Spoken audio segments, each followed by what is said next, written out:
Bonjour à toutes, bienvenue. Nous sommes heureux de nous retrouver ensemble pour être à l'écoute de la parole de Dieu. Nous voulons nous approcher de lui, nous voulons qu'il nous parle, qu'il nous éclaire, qu'il nous conduise. Et je voudrais, pour commencer ces moments, prier avec vous, prier pour vous, que ce message puisse nous faire du bien, nous édifier, et que nous puissions recevoir ce que le Seigneur veut nous donner, faire les expériences qu'il veut pour chacun d'entre nous, parce que le Seigneur a encore de bonnes choses qu'il veut nous donner de recevoir, qu'il veut nous communiquer. Et dans ces moments, nous ne voulons pas être juste à l'écoute d'un message, et voilà, écouter un message pour écouter un message, mais vraiment être à l'écoute de la parole de Dieu, et puis que cette parole puisse vraiment produire son effet en chacun d'entre nous. Amen. On prie ensemble, vous êtes d'accord? On ferme nos yeux, on se tourne vers Dieu, vers notre Sauveur Jésus-Christ. Amen. Seigneur notre Dieu, c'est vers toi, oui, que nous voulons nous tourner. C'est toi qui es la lumière, c'est toi qui es le chemin, la vérité, la vie. Nul ne vient au Père que par toi. C'est toi, Jésus, vers qui nous voulons nous tourner encore dans ces moments avec beaucoup de joie, avec reconnaissance, avec louange, adoration. Et en même temps, Seigneur, nous voulons vraiment être à ton écoute. Et Seigneur, nous te prions dans ces moments de disposer nos cœurs pour que ta parole, oui, puisse pénétrer en chacun d'entre nous et faire ton effet pour nous façonner, pour nous transformer.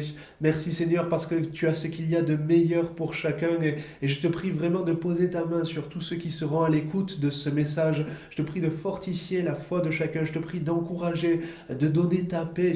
Je te prie vraiment de confirmer ta parole dans ces moments et d'agir puissamment pour ta seule et unique gloire. Au nom de Jésus, Amen. Amen. Voilà, venez avec moi, ouvrons ensemble la Bible dans l'évangile de Matthieu, chapitre 11, verset 28. Évangile de Matthieu, chapitre 11, verset 28. Venez à moi, vous tous qui êtes fatigués et chargés, et je vous donnerai du repos.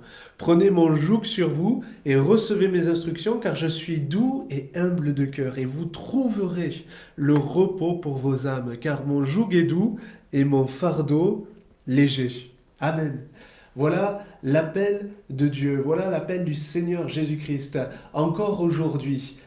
Cet appel est toujours valable et il appelle tous ceux qui sont fatigués, chargés à cause de la vie, des épreuves, des difficultés, des souffrances. Il appelle à venir à lui, à se tourner vers lui, vers Jésus. Il appelle tous ceux qui sont agités, fatigués, angoissés, qui n'ont pas la paix, à se tourner vers Jésus qui est le prince de la paix. Jésus est le prince de la paix. Il nous appelle à nous tourner vers lui pour justement recevoir cette immense, cette profonde paix, le repos de l'âme. C'est ce que Dieu veut pour chacun d'entre nous. Vous avez vu, cet appel est sans restriction. Venez à moi, vous tous, qui que vous soyez, quel que soit votre passé, quels que soient les échecs, les difficultés passées, quelles que soient les erreurs, cet appel est pour tout le monde. Venez à moi, vous tous, non-croyants comme croyants, parce que parfois en tant que chrétien, on se dit je connais Dieu, je connais Jésus, je sais où voilà, j'ai reçu sa paix, mais parfois dans la vie chrétienne, on se rend compte que on peut être aussi fatigué, chargé. Et le Seigneur nous appelle tous, venez à moi, vous tous qui êtes fatigués et chargés, et je vous donnerai du repos. Voilà ce que Dieu veut pour chacun d'entre nous tous les jours de notre vie. Dieu veut que nous avancions de cette manière-là, dans la paix, le repos, le calme, la tranquillité d'esprit. Jésus a tout accompli, on va le voir dans ce message, on va y revenir, et il veut nous décharger des fardeaux que nous n'avons pas à porter. Certains fardeaux qui nous écrasent, qui nous accablent. Mais il veut en même temps nous charger de son fardeau. Vous avez vu comment terminent ces versets que nous avons lus. Mon joug est doux et mon fardeau léger. Et j'aimerais que l'on puisse voir cela ensemble au travers de ce message. Dans ce passage, dans ces versets que nous avons lus, il y a deux appels. Un appel à se décharger et un appel à se charger, un appel à se décharger de mauvais fardeaux et un appel à se charger du fardeau que le Seigneur veut nous donner de porter. Et j'aimerais voir cela au travers de deux points avec vous, voir premièrement les fardeaux que nous n'avons pas à porter et voir qu'est-ce que signifie le fardeau que le Seigneur veut nous donner de porter, les fardeaux que nous avons à porter dans la vie chrétienne. Alors, premièrement, les fardeaux que nous n'avons pas à porter. Psaume 81, verset 6. J'entends une voix qui m'est inconnue. J'ai déchargé son épaule du fardeau et ses mains ont lâché la corbeille. Alléluia, gloire à Dieu. Dans les temps bibliques, il était coutume de porter des fardeaux sur le dos, sur l'épaule, sur la tête, parfois de lourds fardeaux. J'ai déchargé son épaule du fardeau et ses mains ont lâché la corbeille. Ces versets nous parlent d'un temps où le peuple de Dieu, le peuple hébreu était esclave en Égypte. Et dans Exode chapitre 6, verset 6, on a un peu plus de détails qui nous sont donnés vis-à-vis de la situation du peuple hébreu. Ils étaient dans une dure servitude. Ils ployaient sous un lourd fardeau. Il y avait une lourde charge qui pesait sur leurs épaules. Ils étaient oppressés à cause du pharaon en ce temps-là il les utilisait pour fabriquer des pierres pour les pyramides, mais pour les édifices à l'époque en Égypte. Et ils étaient esclaves dans ces temps. Le peuple hébreu, depuis des centaines d'années, ils étaient dans la souffrance. Et Dieu ne les a pas abandonnés. Dieu voyait tout cela et Dieu n'est pas resté insensible, mais il a agi et il est intervenu. Et on peut voir cela dans Exode 6, verset 6. Dieu va utiliser Moïse pour parler à son peuple, aux enfants d'Israël. C'est pourquoi dit aux enfants d'Israël, je suis l'Éternel, je vous affranchirai des travaux dont vous chargent les Égyptiens. Je vous délivrerai de leur servitude et je vous sauverai à bras étendus et par de grands jugements. Je vous prendrai pour mon peuple, je serai votre Dieu et vous saurez que c'est moi, l'Éternel, votre Dieu, qui vous affranchit des travaux dont vous chargent les Égyptiens. Je vous ferai entrer dans le pays que j'ai juré de donner à Abraham, à Isaac et à Jacob. Je vous le donnerai en possession, moi, l'Éternel. Ainsi parla Moïse aux enfants d'Israël, regardez la suite, mais l'angoisse et la dure servitude les empêchèrent d'écouter Moïse. Mais l'angoisse et la dure servitude les empêchèrent d'écouter Moïse. Et je prie que dans ces moments, les fardeaux que vous pouvez porter ne vous empêchent pas d'entendre la voix de Dieu. Une voix peut-être qui peut être inconnue pour certains d'entre vous, peut-être pour d'autres une voix connue, mais il y a cette voix, la voix de Dieu. J'entends une voix qui m'est inconnue. J'ai déchargé son épaule du fardeau et ses mains ont lâché la corbeille. Voilà ce que Dieu veut pour chacun d'entre nous. Nous décharger des fardeaux que nous n'avons pas à porter. Et pour cela, Dieu est intervenu aussi en faveur de chacun d'entre nous, comme il l'a fait pour son peuple, le peuple hébreu, en ce temps-là, quand ils étaient esclaves en Égypte. Dieu est intervenu, et il est intervenu lui-même. Il s'est fait homme, il s'est abaissé, il est venu sur cette terre en la personne de Jésus-Christ. La Bible nous dit que Jésus a traversé les cieux pour venir jusqu'à nous. Il est venu comme un simple homme, il s'est fait homme pour venir nous servir et pour venir nous sauver. Et pour cela, il a donné sa vie à la croix volontairement, par amour pour chacun d'entre nous. Il s'est donné entièrement et à la croix, il a dit tout est accompli. À la croix, il a tout accompli pour que nous soyons déchargés. Il a été chargé pour que nous soyons déchargés. Jésus-Christ à la croix a été victorieux. Ce n'est pas une défaite, mais même si Jésus est mort à la croix, mais c'est une victoire. La Bible nous dit qu'il a livré le prince de ce monde, le diable. Il l'a livré en spectacle. Il a triomphé à la croix. Jésus-Christ à la croix, il a triomphé de l'ennemi de nos âmes qui nous tenait dans cette oppression, qui nous tenait esclaves. comme Pharaon en ce temps-là avec le peuple hébreu qui nous faisait porter une lourde charge et nous étions dans cette dure servitude, et parfois sans même le réaliser.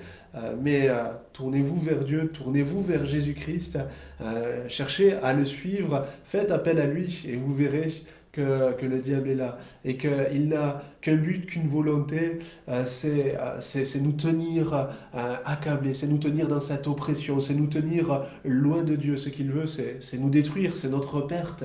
Et il s'acharne à cela. Mais Jésus-Christ a vaincu le diable. Jésus-Christ est vainqueur, il est victorieux. Et à la croix, il a tout accompli. Il a vaincu le diable, il a vaincu le péché, il a vaincu la mort. Et il est mort, mais il est ressuscité. Cette victoire a été éclatante par sa résurrection aussi, a été confirmée par sa résurrection. Et c'est pour cela que nous pouvons nous tourner aujourd'hui encore vers lui. Il est ce Dieu vivant, il est ce Dieu puissant. À la croix, Jésus-Christ a payé le prix pour chacun d'entre nous. Il est notre Rédempteur. Il a payé le prix pour que nous soyons libérés, pour que nous soyons déchargés du poids de nos fautes, et que nous soyons déchargés de ce poids de culpabilité qui était là sur chacun d'entre nous à cause du péché. Il n'y a pas un juste, pas même un seul, nous sommes tous pécheurs. Et à cause de cela, nous étions condamné, mais Jésus-Christ a subi notre condamnation, il a été condamné à notre place. Le châtiment qui nous donne la paix est tombé sur lui, tombé sur Jésus-Christ. Et Jésus-Christ a été chargé de nos maladies, de nos fardeaux, de nos péchés. Il a porté tout cela pour que nous soyons libérés de ces poids, de ces fardeaux qui sont trop lourds pour nous, qui sont trop lourds à porter. Et il y a cet appel maintenant. Il y a cet appel du Seigneur encore aujourd'hui qui résonne avec force. Venez à moi, vous tous qui êtes fatigués, chargés, et je vous donnerai du repos. Il y a cet appel, oui, pour que nous puissions vraiment faire cette expérience dans notre vie ici-bas, celle de rencontrer Jésus, parce que c'est pas nous tourner vers une religion, la solution, c'est venez à moi, dit Jésus. C'est à Jésus qu'il nous faut aller, c'est vers lui qu'il nous faut nous tourner pour connaître la paix, cette véritable paix, ce véritable repos pour l'âme. C'est pas une religion qui peut nous apporter cela, c'est pas une dénomination au niveau d'une église, quelle qu'elle soit, qui peut nous apporter cela. Il n'y a que Jésus et c'est vers lui seul qu'il nous faut nous tourner. C'est lui qui nous donne d'être en relation directe avec Dieu le Père.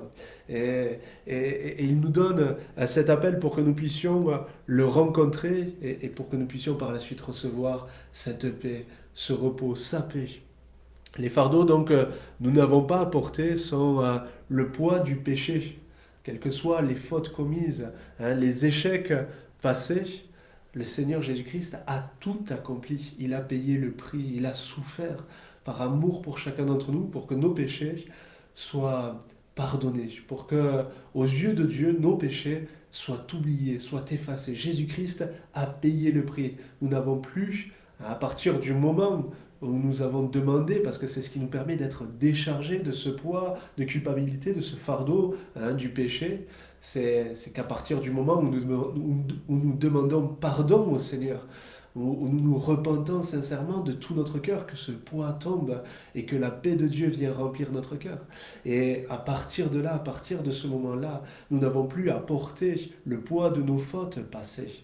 Le Seigneur Jésus-Christ a payé le prix. Et parfois, je peux voir des personnes qui sont accablées encore et qui restent dans cette oppression à cause des fautes passées, qui ont ce fardeau sur eux, sur leurs épaules. Il y a même des personnes qui sont tellement chargés à cause de fardeaux qu'ils n'ont pas à porter, qu'il y en a même qui sont voûtés physiquement, tellement certains sont dans des souffrances, dans un accablement, alors que le Seigneur veut nous donner d'avancer dans la paix, veut nous donner d'avancer dans le calme, dans la tranquillité.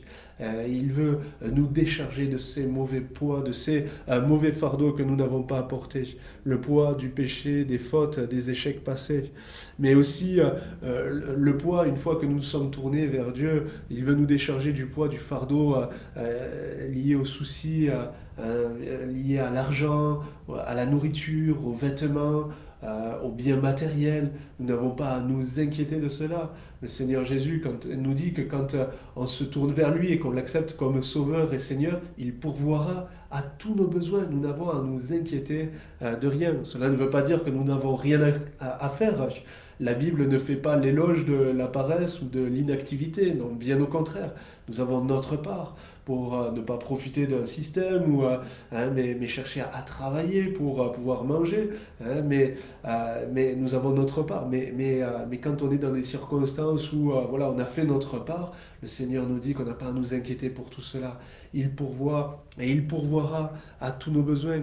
Le fardeau du travail, le stress, la pression qu'on peut y subir, c'est pareil. Nous n'avons pas à le porter, à nous en charger, mais nous avons à le déposer, à faire confiance au Seigneur par rapport aux situations parfois que l'on peut rencontrer sur notre lieu de travail. Il y a le fardeau aussi de la santé, le fardeau de la santé. Parfois, même en tant que chrétien, on peut être malade. Et ça peut être un poids, ça peut être un fardeau, mais là encore, ce n'est pas un bon fardeau, ce n'est pas un fardeau que nous avons à porter. Là encore, il nous faut faire confiance au Seigneur et nous attendre à lui, même si la guérison tarde, mais continuer d'espérer en lui et nous appuyer sur lui, parce que quand on a donné notre vie au Seigneur, on lui a donné notre corps aussi, et il est celui qui nous tient dans sa main. Et la Bible nous dit qu'il fait concourir toutes choses à notre bien. Il est celui qui permet des circonstances parfois pour nous apprendre, pour nous utiliser. Et nous sommes dans sa main. Notre vie est dans sa main. C'est lui qui contrôle le commencement, la fin. C'est lui qui contrôle notre départ, notre arrivée, la fin de notre vie. Notre vie est dans sa main et nous n'avons rien à craindre par rapport à notre santé. Quand ça ne dépend pas de nous, là encore, il y a notre part pour aussi prendre soin de notre corps, bien se nourrir, avoir une activité. Mais quand nous faisons notre part et que, eh bien, il y a une maladie qui nous tombe dessus, faisons confiance au Seigneur. Il y a sa grâce, il y a les forces qu'il nous donne et il ne nous faut pas nous inquiéter, porter ce fardeau. On pourrait encore allonger cette liste. Il y a tant de fardeaux que nous n'avons pas à porter. J'aimerais vous dire et te dire aujourd'hui que la charge que tu portes, quelle qu'elle soit, Jésus t'appelle à la déposer, à te décharger sur lui. Parce que garder sur nous nos soucis, nos tensions, nos inquiétudes, cela signifie ne pas faire confiance totalement à Dieu.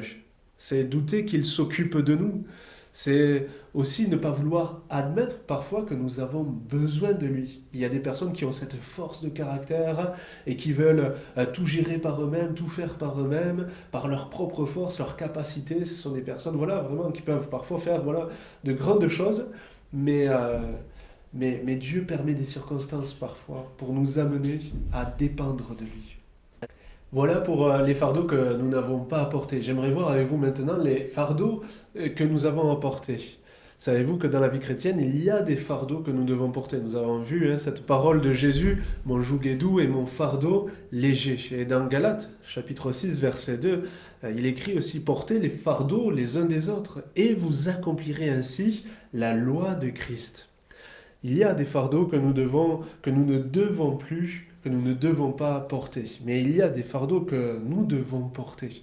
Certains pourraient se dire, mais comment ça le Seigneur nous appelle à venir à lui, à nous décharger pour par la suite nous charger. Je ne vois pas l'intérêt. Alors ne vous inquiétez pas, le Seigneur ne confie jamais aux siens des tâches au-dessus de leur force.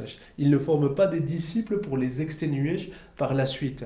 Le Seigneur nous précise et il nous dit, je suis doux et humble de cœur. Mon joug est doux et mon fardeau léger. Il n'y a pas de souci à se faire par rapport au fardeau en fait, que le Seigneur nous confie, nous demande de porter, parce qu'il y a ce joug dont il nous est parlé aussi dans ce passage. Et vous savez ce que c'est un joug? C'était cette pièce de bois lourde que l'on mettait sur des bœufs pour qu'ils travaillent ensemble, ou des bœufs ou des animaux pour qu'ils avancent ensemble au même rythme, au même pas, pour qu'ils aillent dans la même direction.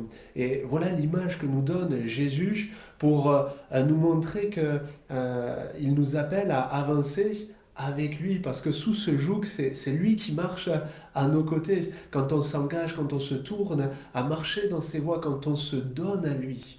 Et il est avec nous, il ne nous abandonne pas, il ne nous laisse pas avancer dans la vie chrétienne tout seul. Non, il marche à nos côtés. Et c'est toujours ce qu'il faut nous rappeler vis-à-vis de ces différents fardeaux dont on va parler, que l'on a à porter dans la vie chrétienne.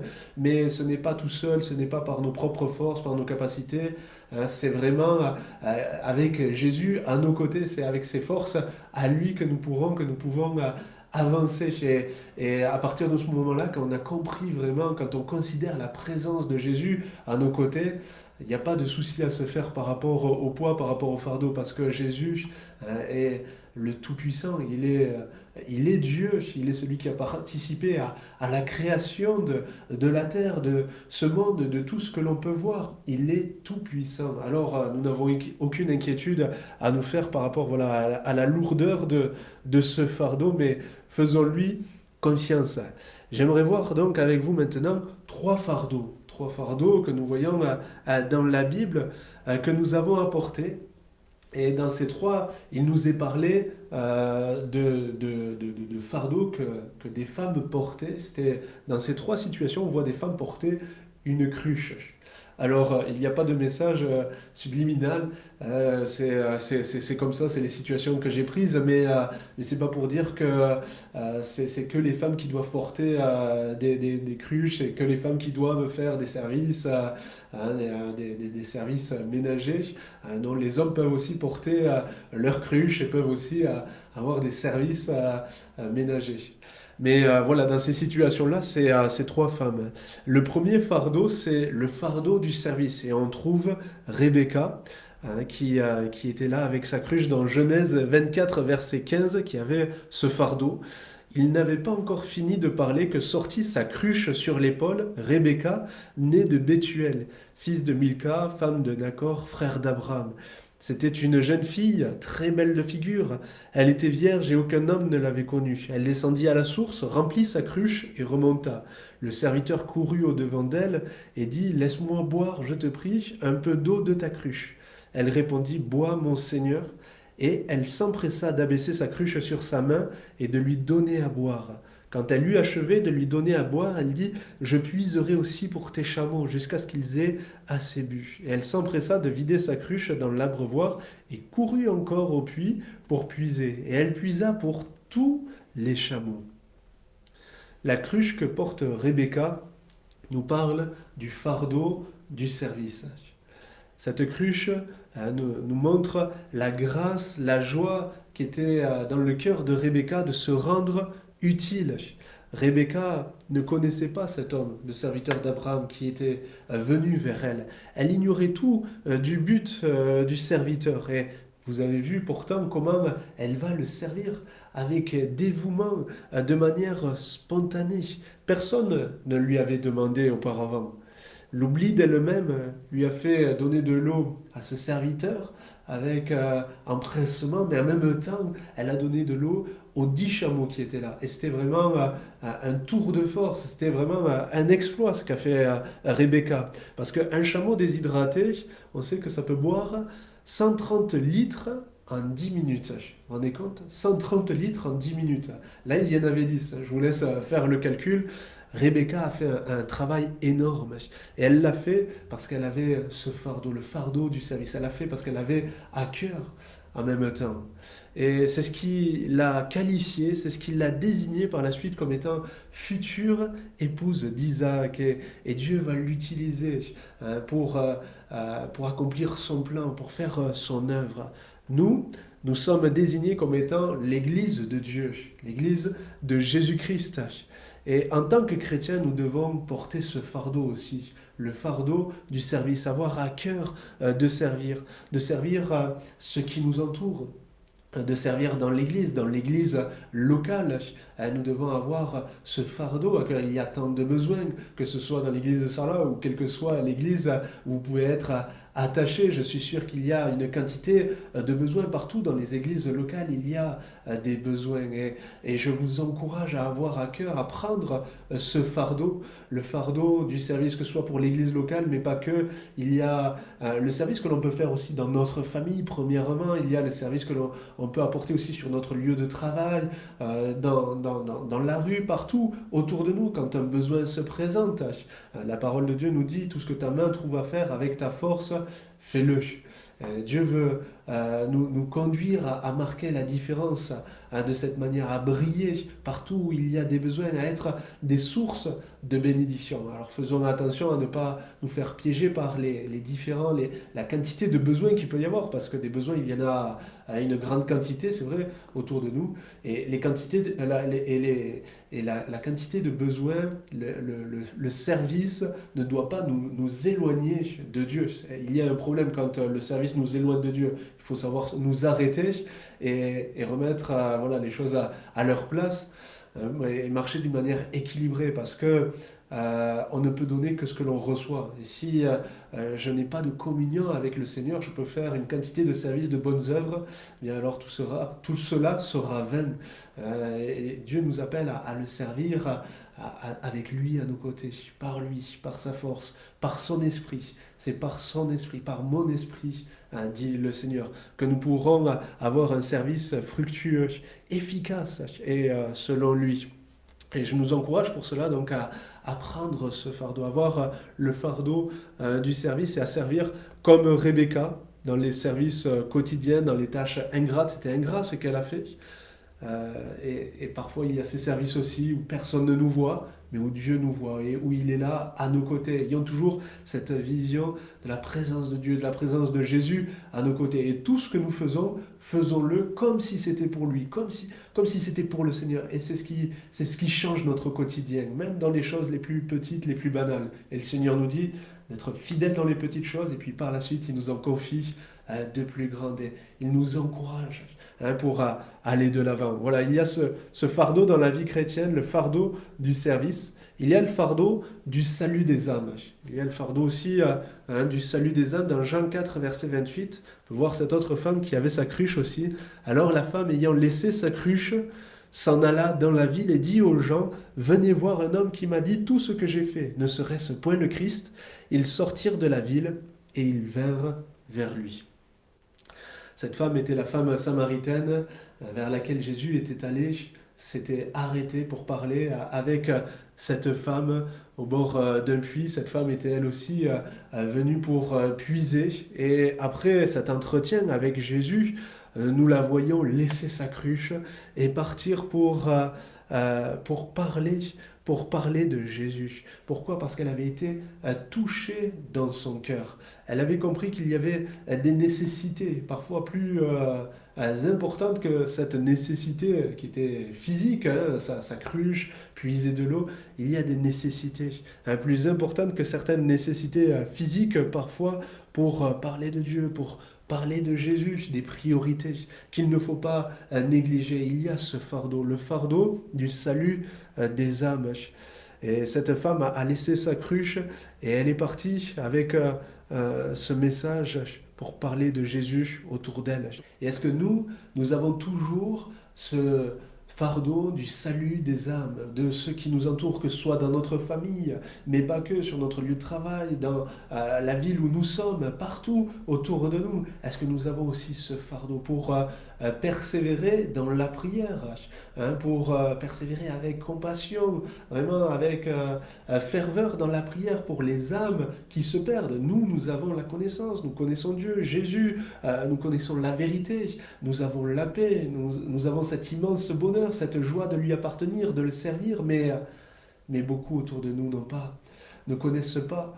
Et il y a urgence, mes frères et sœurs, et le Seigneur nous appelle aussi à avoir ce fardeau, à prendre ce fardeau avec lui, toujours pareil, à nos côtés, pour nous conduire dans l'évangélisation, pour nous conduire pour parler de lui. Parce que oui, il y a la prière, mais le Seigneur nous appelle aussi à parler, à témoigner, à partager cette bonne nouvelle. Et je nous encourage à prendre aussi ce fardeau, à ne pas le négliger.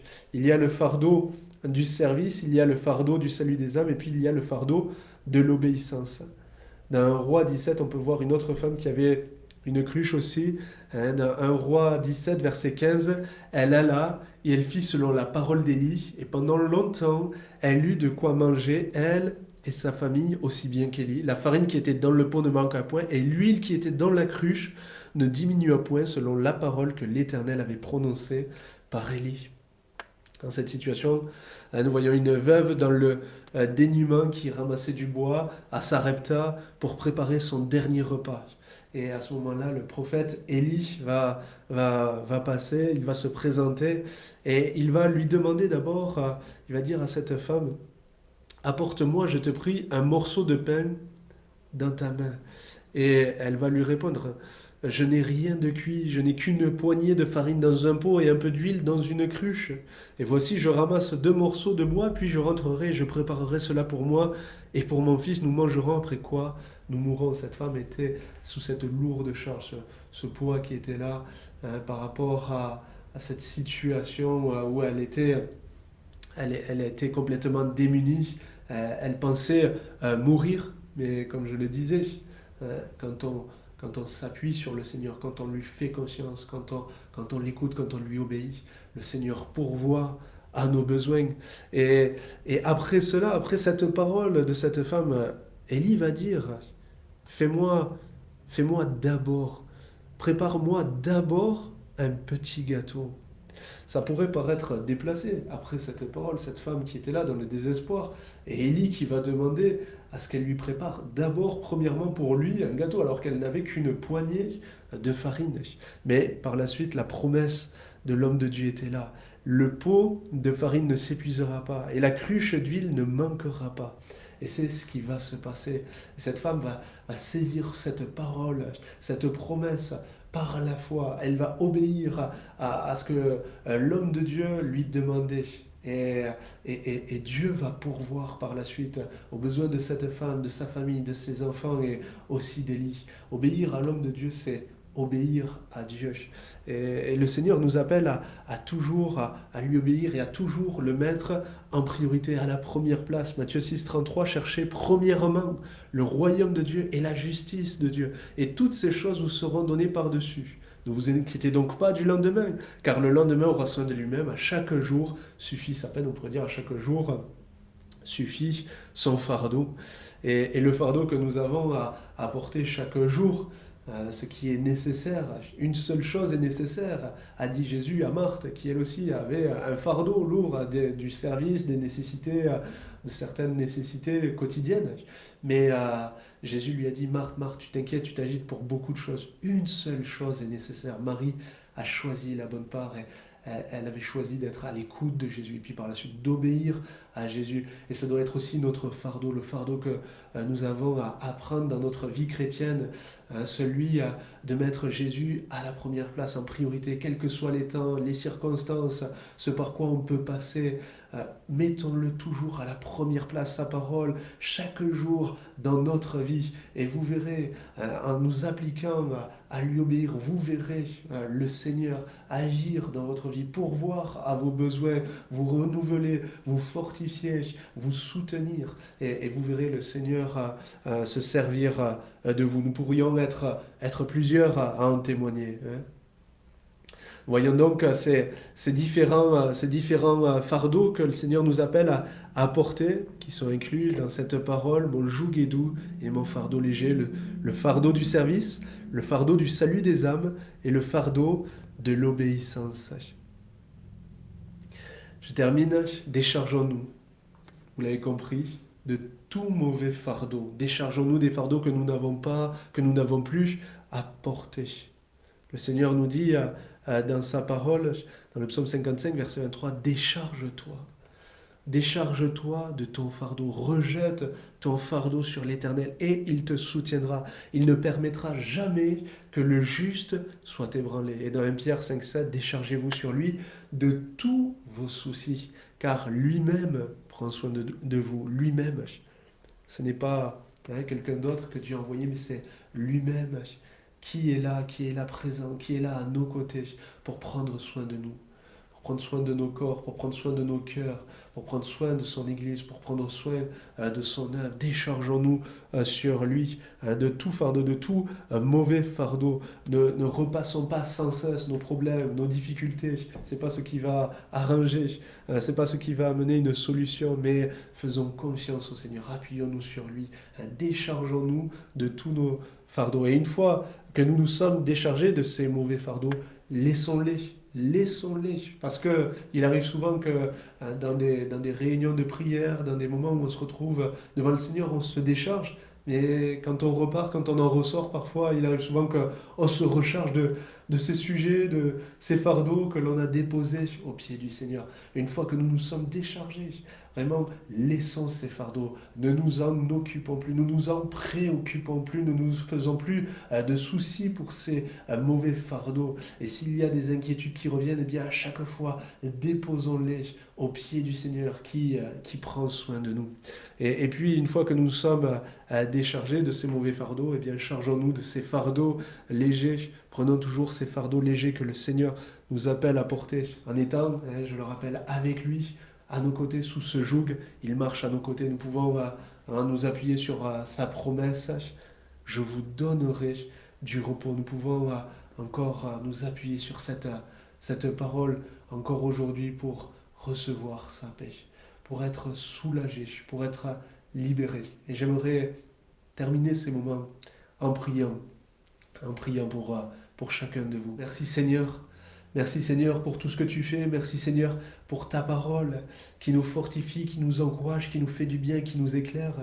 Croyons que tu veux agir, que tu veux Seigneur encore agir dans chacune de nos vies. Tu vois ceux qui ont été à l'écoute de ce message et je te prie de renouveler leur force, de renouveler leur foi, de sauver, d'éclairer ceux qui n'auraient pas fait ce pas, de décharger ce fardeau, le poids du péché. Je te prie Seigneur vraiment de poser ta main sur chacun dans ces moments, de convaincre par ton esprit. Et je te prie pour tous ceux qui auraient fait déjà la paix avec toi, ceux qui sont tes enfants, qui t'ont accepté, qui t'ont reçu. Je te prie aussi, Seigneur, vraiment de les aider, de fortifier, de secourir ceux qui pourraient être fatigués, chargés, épuisés, découragés. Vraiment, pose ta main sur chacun. Et merci, Seigneur, pour ce que tu fais dans ces moments. Tu fais du bien au cœur, tu fais du bien à nos âmes.